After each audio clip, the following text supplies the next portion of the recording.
é o prazer incomensurável de recolocar o Fluminense na primeira divisão.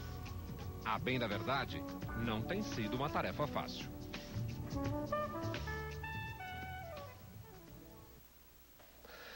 Parreira, para a gente começar essa conversa, o que é mais difícil? Enfrentar uma decisão de Copa do Mundo, como você enfrentou, ou enfrentar o Campeonato Brasileiro da Série C? Bom, acho que são duas coisas diferentes, mas nada se compara na carreira de um dirigente, treinador, jogador, a uma Copa do Mundo defendendo o Brasil.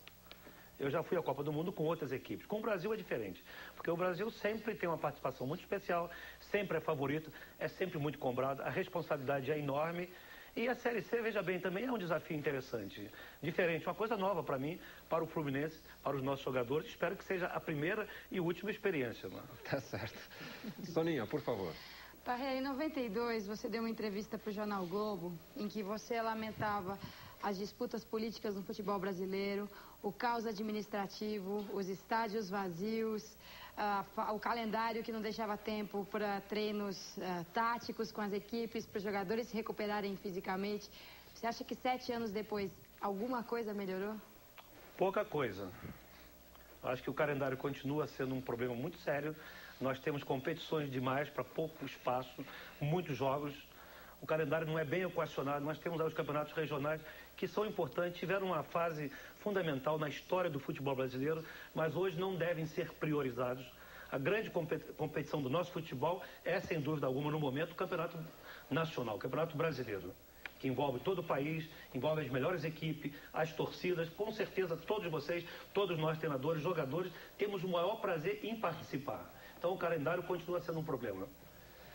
Fora do campo, nós continuamos tendo um problema de briga, de violência, arbitragens com altos e baixos. O que continua imutável e cada vez melhor é a qualidade do nosso jogador. Isso continua nos salvando. O dia que nós conseguimos concretizar tudo isso que você mencionou e que foi falado na entrevista, nós vamos ser a NBA do futebol. Eu não tenho a menor dúvida. Agora, uma vez que praticamente todo mundo reclama do calendário, poucos são os que não falam mal do calendário, a quem cabe a responsabilidade pela mudança? Quem tem a capacidade de promover uma mudança? Olha, isso já foi tema de debate, de conferências, de semana, é muito difícil. Mas o que você acha? Você tem um aspecto técnico, financeiro e político. Você tem que priorizar o lado financeiro e técnico. Quando entra o lado político no meio, é impossível. Um dos três tem que ficar de fora. Qual é o mais importante? É o lado financeiro. Não adianta, hoje a televisão, a mídia tem que estar presente. Então, o lado financeiro tem que ser olhado. Sem isso, você não consegue fazer nada, não é no Brasil não, no esporte mundial. E a parte técnica, e deixar de lado a parte política. Você não pode ter campeonatos regionais, campeonatos do Rio, São Paulo, não sei o que lá, e 5 ou 6 competições da Sul-Americana. Então, os clubes brasileiros têm que fazer uma opção qualitativa e financeira. Marcos Aurélio, que está conosco hoje representando aqui o nosso grupo de assinantes, ele que é consultor na área fiscal, mas sobretudo é um tricolor, portanto é um daqueles que está acompanhando muito de perto o seu trabalho, viu, Parreira? Saudações tricolores, Marcos. E bem-vindo. Tricolores. Antes de falar do Fluminense, eu queria que você falasse um pouco da seleção de 94. Queria saber de você por que nós, torcedores que gostamos de um bom futebol, não apreciamos aquela seleção, mas você trouxe o tetra, isso que é o mais importante.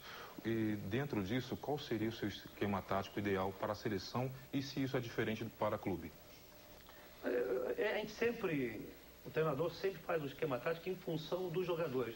Tanto é que nunca mais depois de 94, eu armei um time igual à seleção, porque não tinha os mesmos jogadores. Então, para aproveitar naquele momento, 2 atacantes como Romário, como Bebeto, 2 laterais como Jorginho e como Branco e Leonardo, e para aproveitar todo o potencial desses jogadores, você tinha que ter, para dar certo, Mauro Silva e Dunga, que faziam esse equilíbrio defensivo e ofensivo. E a seleção não jogou feio, não jogou defensivamente, jogou organizadamente e para ganhar. Nós vimos de uma experiência muito traumatizante, foi a Copa de 90, que saímos prematuramente. Então, ali estavam 6 ou 7 ou 8 jogadores que haviam participado daquela competição, que traziam as experiências negativas de lá. Então, nós sabíamos, para ganhar uma Copa, que é uma competição de tiro curto, você não pode errar. É erro zero, eficiência máxima, era o nosso lema.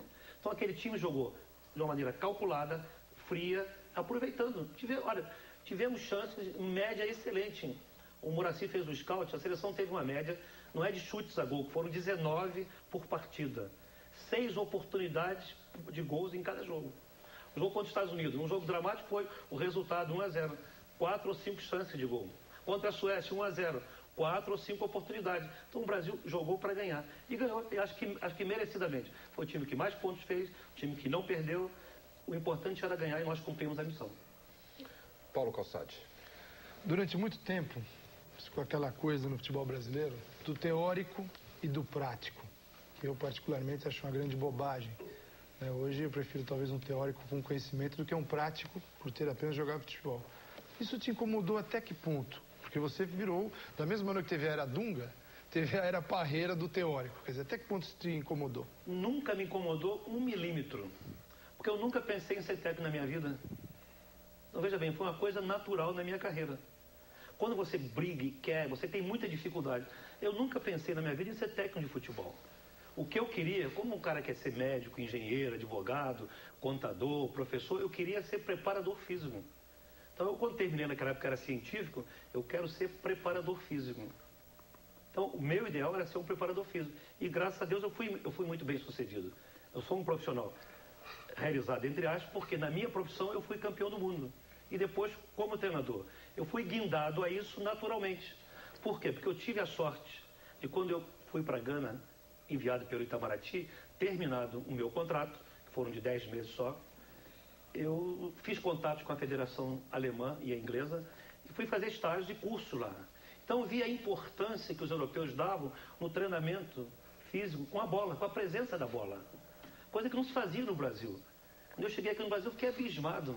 Eu era preparador físico, dando pique, saltando barreira, subindo escada. A bola, que é a coisa mais importante que existe no futebol, é a bola. O jogador é a bola, é o binômio da bola. Eu comecei a colocar no meu treinamento, no meu trabalho físico, a bola. Dando pique com a bola, fazendo trabalho, o treinamento físico-técnico. E as pessoas começaram a achar que aquilo, não, ele tem jeito para treinador. E a coisa foi naturalmente desenvolvendo, não tinha nada a ver, foi por isso, exatamente por isso. Os jogadores gostavam de fazer, porque a bola tem que estar presente em todas as sessões do jogador. Quanto mais presente ela tiver, melhor. Então isso nunca me incomodou, porque na verdade eu sou um prático. Um prático que eu trabalho no campo, e trabalho bem, e gosto de trabalhar. Sei trabalhar dentro do campo. Não sei ensinar futebol porque não fui um ex-jogador, um craque. Mas a minha preocupação nunca foi formar jogadores. Por isso eu nunca trabalhei nas equipes inferiores. A minha preocupação é formar equipes. Então isso nunca me incomodou exatamente por isso. E eu não cheguei na seleção ao longo de 3, 4 anos. Cheguei depois de 4 Copas do Mundo, de uma vivência de 20 anos, aprendendo com Zagallo, com Evaristo, com Paulo Amaral, com grandes treinadores que eu trabalhei. Então fui aprendendo, fui acumulando experiência, até que chegou um momento que me deram um time lá fora. Eu comecei a ser técnico efetivamente na seleção do Kuwait, em 79. E nós fomos à Copa de 82 com o Kuwait, classificamos para a Olimpíada, para a Copa do Mundo, ganhamos a Copa da Ásia. Então foi uma experiência exitosa naquele momento. Aí, de 80 para frente, falei, agora eu viro treinador, agora eu sou treinador. Mas veja bem, foi uma coisa muito natural, sem forçação de barra. Eu nunca pensei que um dia seria técnico de futebol. Queria, na verdade, repetindo, ser preparador físico. Fernando Calazans. Parreira, você disse que depois de 94, nunca mais armou uma equipe daquele modo como você armou a seleção em 94. Então eu queria saber se mudou o futebol ou se mudou o Parreira. E o que você faz hoje, a sua concepção de jogo, em que ela é diferente da concepção daquela época, de 94? A concepção de jogo, ela continua sendo a mesma. Eu acho que um time, para ser bem sucedido, ele tem que ter equilíbrio. Tem que saber atacar e defender. Essa é aquela máxima do Sepp Herberger, que foi visionária na década de 50. Eu nunca mais ouvi nada tão profundo. Foi visionário, por isso eu sou visionário. Um time só é bom quando sabe atacar e defender com a máxima eficiência. Então, tudo que você possa imaginar no futebol está contido aí dentro. Então, eu acho que um time tem que se defender com 8, 9, até 10 jogadores atrás da linha da bola e atacar também, se possível, com o maior número de jogadores. A distribuição dos jogadores em campo, ela é irrelevante. Você pode ter um time jogando dessa maneira, com 4-4-2, 4-1-4-3-3, e depende da formação. Esse 4-4-2 é interessante. O Fluminense agora fez uma excursão na Europa e na Espanha e jogamos contra 6 equipes espanholas. É interessante que eram dirigidos por técnicos ingleses, alemães, jugoslavos, todas jogavam no 4-4-2. Todo o time que nós jogamos estava armado com 2 jogadores centrais, igual Mauro e Dunga, 2 do lado e 2 pontas de lança. Incrível. Agora, a dinâmica do jogo é que é importante. Todo mundo volta, todo mundo ataca. Esses alas, pontas, né, voltam para defender, vão para o ataque, os 2 meias saem, os laterais saem. Impressionante. Mas você não tem uma coisa especificamente que você tenha, vamos dizer, mudado. Agora, você fazia do modo e hoje faz uma coisa diferente. Tem algum setor da defesa, do ataque? Não. A filosofia é a mesma. Só que quando você joga com 2 volantes, isso na verdade eu não consegui mais fazer, com a sincronia do Mauro e Dunga. Hoje a gente vê por que foi campeão do mundo, por que deu certo. Eles se completavam de uma maneira impressionante. Essa sincronia eu nunca mais consegui. Tentei em algumas equipes, mas nunca mais consegui. Um sai, o outro fica, um cobre, um penetra. Na hora de sair, o Mauro se enfiava entre o zagueiro, o Dunga fazia a cobertura. Pela esquerda entrava o Mauro, pela direita entrava o Dunga. Na frente os 2 saíam. Isso eu não consegui. O que nós estamos fazendo hoje, no Fluminense e outras equipes que eu dirigi, é prender mais um homem de meio de campo, como se fosse quase um terceiro zagueiro, para dar liberdade aos laterais. E aproveitar as características dos jogadores. E deixando sempre na frente 2 pontas de lança, que eu acho básico, jogar com 2 jogadores enfiados, para preocupar a defesa adversária. Ponta não? Ponta, se você tiver, eu acho... O Real Madrid joga com pontas que vão e voltam, né? Por exemplo, né? O Real Madrid joga no típico 4-4-2. Desde a época de 66, o Real Madrid é um time que manteve esse padrão. Jogam com 2 pontas que se transformam em meio de campo, se transformam até em zagueiros se for necessário.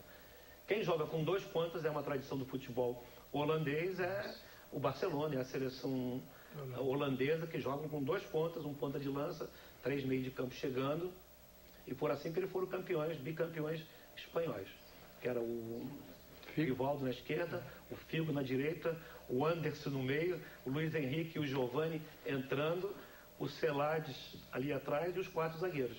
Era uma formação muito interessante, mas com 2 pontos. Você não costuma usar, né? Esses 2 pontos. A gente sabe por quê? Porque o Rivaldo e o Figo trabalham. Eles não ficam lá isolados, perde a bola. Aqui no Brasil, o ponta perde a bola e fica parado. A intensidade desse trabalho é que o nosso jogador não está acostumado. Você vê o próprio Overmars na seleção, o Zenden, eles vêm marcar o lateral adversário até o fundo. Segue o tempo todo. Você não vai encontrar no Brasil um jogador preparado para fazer isso. É do meio para frente. Eles atuam do meio para frente e do meio para trás. Então você não vai encontrar um jogador preparado para fazer isso. Paulinho.